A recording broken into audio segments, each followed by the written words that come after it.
Juan Kapitulo 6, versikulo 35. Si Jesus miingon kanila, "Ako mao ang pan nga naghatag sa kinabuhi. Ang muari kanako dili nagayod gutomon, ug ang mutuo kanako dili nagayod uhawon." Ang mga puno Pan sa kinabuhi. maglikon unta sa mong pagtuo ug gagaka kami sa pagtuman sa imong mahal nga kasuguan.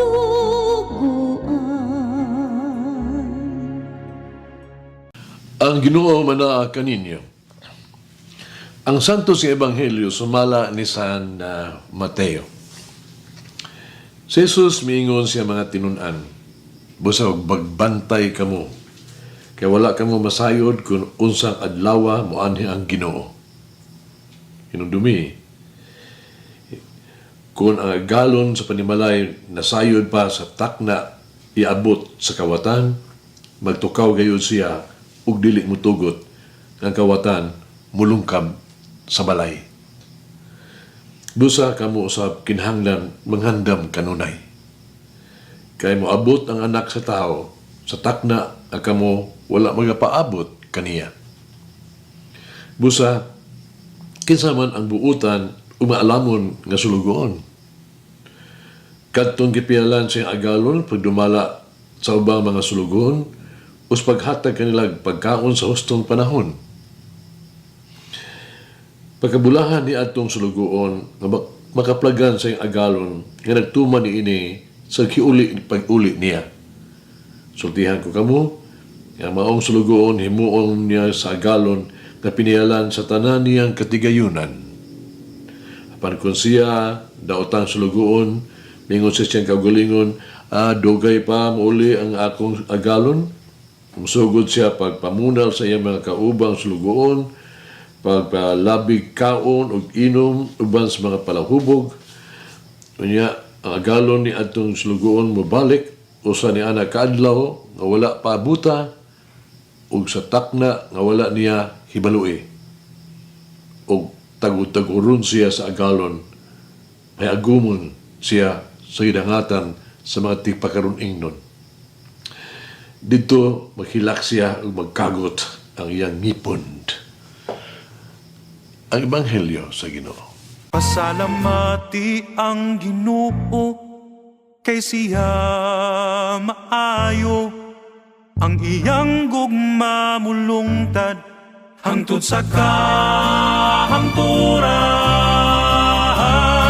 Pasalamati ang Diyos sa tanang mga Diyos, ang iyang gugma malungtaron. Pasalamati ang Ginoo sa mga Ginoo, ang iyang gugma malungtaron.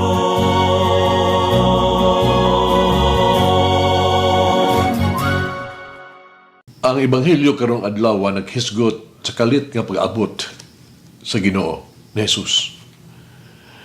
Siguradong maabot si Jesus apang wala mahibalo kita kanusa o sa unsang paagiha. Usa kinahanglan kitang magbibidantayon.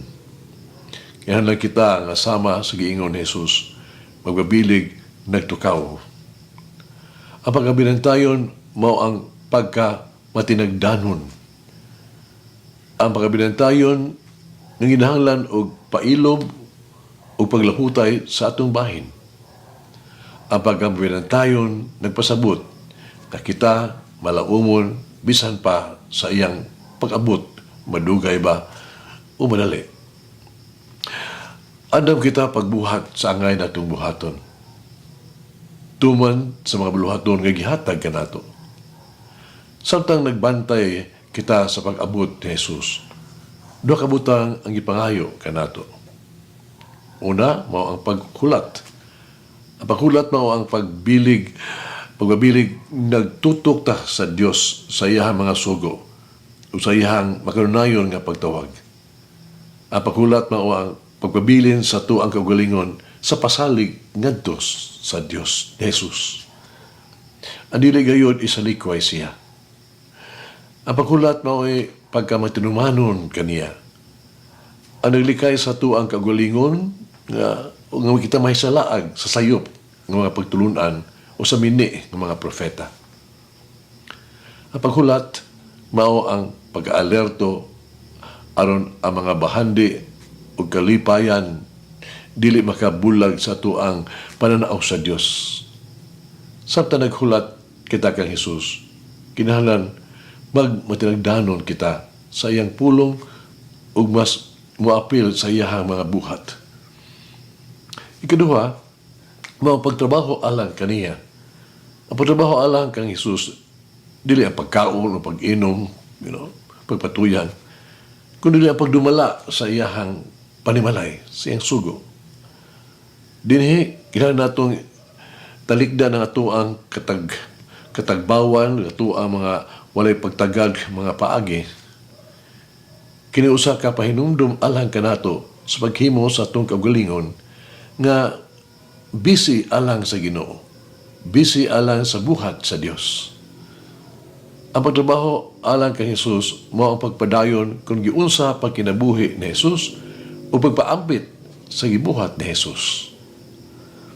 Ang pagtrabaho alang kaniya mao ang pagmatinud-anon ug maalamon nga sulugoon. Nga nag-apod-apod sa kaayo sa Dios sa tanan, nag-atiman sa iyang katawhan sa tanang panahon. At ang mga tanong karon atong kaugalingon, kabinantayon ba kita sa pangingilabot, sa pagkaabot sa Dios sa atong kinabuhi? Nahibalo ba kita sa iyang pagpatiwala sa tuang kinabuhi? Usa man nato paghulat o pagtrabaho para niya. Usa kini ka karaang sugilanon may tungod sa tulo ka batan-on nga apprentice nga mga demonyo. Kimutan na silahang agalon. Kung unsa, itawag ito the master devil ba? Kung unsa ang ilahang isulti sa mga tao sa kalibutan aron makakuha sila og daghang mga sumusunod. Ang unang yawa mingon ang iyang sultihan sila nga walay Diyos. Agalon mitubag. Adunay pila ka mga tao nga buhi nga naguna-una nga ang salapi, kabantog ug kahom o ilang mga Dios. Ug nagtuog gyud sa og Ginoo. Ay kaduhang yawa miingon nga siya musangyaw nga walay impyerno. Sa makausapa agalon kayawa dili kumbinsido. Kay gani ang kinabuhi sa mga tao sa kalibutan mo impyerno naman gyud. Ikatulo nga yawa mitubag, sultihan ko ang mga tao sa yuta nga ay dili magdali, dugay pa ka mamatay, dugay pa. Hagalon sa mga yawa nagadaig kaniya mingon siya, pinaagi ni ana makadaog ka og daghang mga sumusunod, daghang kalag nga maangkon nimo. Og ugod kay ang walay pagdali gigamit sa pagtintal sa mga yawa nga maghimong kitang kampante, naglangay-langay ug dili magbaton og panlantaw. Dili ka pangandam. Mayson hagit sa kinabuhi. Ako ba usa ka matinud-anon, maalamon nga sulugoon sa Ginoo? Usa man ako pagkahimong matinud-anon ug maalamon nga sulugoon sa Dios. Mag-ampo kita. Among langit ng Amahan, magagagahong na Ginoong Diyos. Ikaw ang amo ang magbubuhat. Ikaw ang amo ang mamuhunan, maluluyon maghuhukom. Muana ako kanimo, uban ang pagpapsanong pangamuyo, alang sa tanang mga pangulo. Ilang hinaot ng ilahang gamiton ng ilang otoridad uban sa kaalam, pagpaubos o pagkamatinuuron. Hinaot nga magmatinud-anon sila mga obligasyon o katungdanan. Hinaot nga ang ilahang pauswagon kanunay ang kaayuhan sa tanan. Hinaot unta nga sila kanunay maguna ug labaw sa tanan sa kaayuhan sa uban. Amo lang itong amahan magagahom nga Dios. Ako nag-ampo alang kanila. Hinaot nga lig-on sila kanunay batok sa meditasyon sa kwarta o sa kaluho.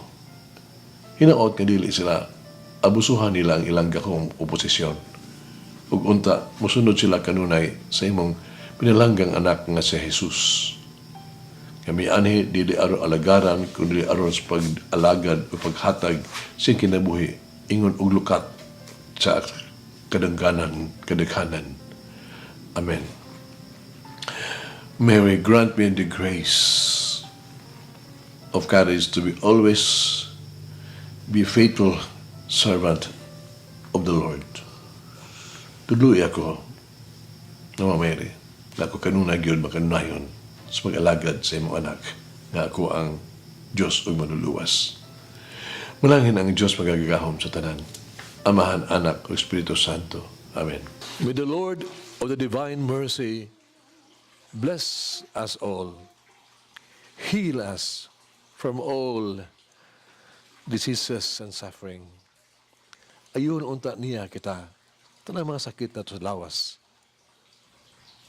o sa kalag, body and soul.